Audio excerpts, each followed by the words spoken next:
West Bengal Chief Minister Mamata Banerjee has now requested the central government to withdraw the goods and services tax on life insurance and health insurance premiums, now terming the taxation on such items as anti-people. In a letter that has been addressed to Union Finance Minister Nirmala Sitharaman, she wrote that the imposition of GST on such essential items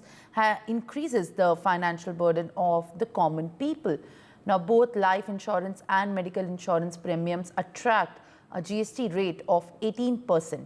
The West Bengal Chief Minister further stated that the additional burden in the form of 18% may deter many individuals from taking new policies or continuing their existing insurance coverages, leaving them vulnerable to unforeseen financial distress. In other request, the West Bengal Chief Minister also urged the central government to make some provisions for the standard deductions under Section 80C and 80D of the Income Tax Act under the new tax regime. Joining me on the broadcast is my colleague Renik Datta. Renik, now a huge request has been made from the West Bengal Chief Minister to the centre, and addressing the request that has been made to Union Finance Minister Nirmala Sitharaman over removing the 18%, including the existing tax that has been levied on the life and health insurance. What is the agenda, and of course, what is the mindset behind this, and how is the West Bengal government looking at this?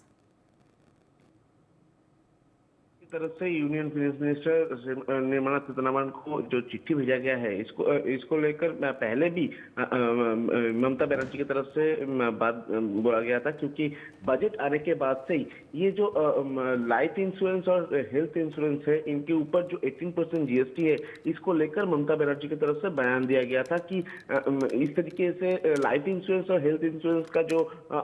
GST का ratio, वो ratio कम होना चाहिए। इसको लेकर ममता बनर्जी की तरफ से चिट्ठी भेजा गया है निर्मला सीतारमण जी को,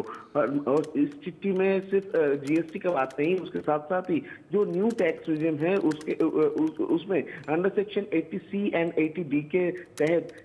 जो डिडक्शन, वो डिडक्शन के बाद भी किया गया है। और ममता बनर्जी की तरफ से ये चिट्ठी भेजकर ये दोनों इशू को जो है वो सामने ले आया गया है। इसको लेकर जब टीएमसी की तरफ से बार बार से बात किया जा रहा था, बार बार से बयान दिया जा रहा था, दूसरी तरफ बीजेपी की तरफ से भी इसका जवाब दिया जा रहा है। बीजेपी की तरफ से बोला जा रहा है कि ये जो पूरा जीएसटी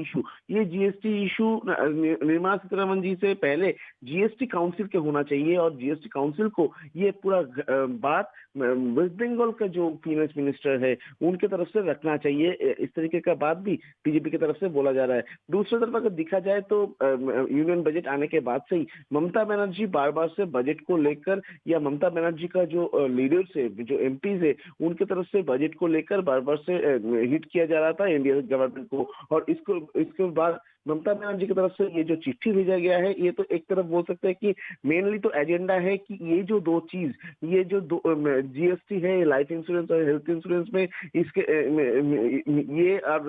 उसके साथ न्यू टैक्स रिजिम में डिडक्शन, ये दो इशू को सामने रखना चाहते हैं ममता बनर्जी। ये पहला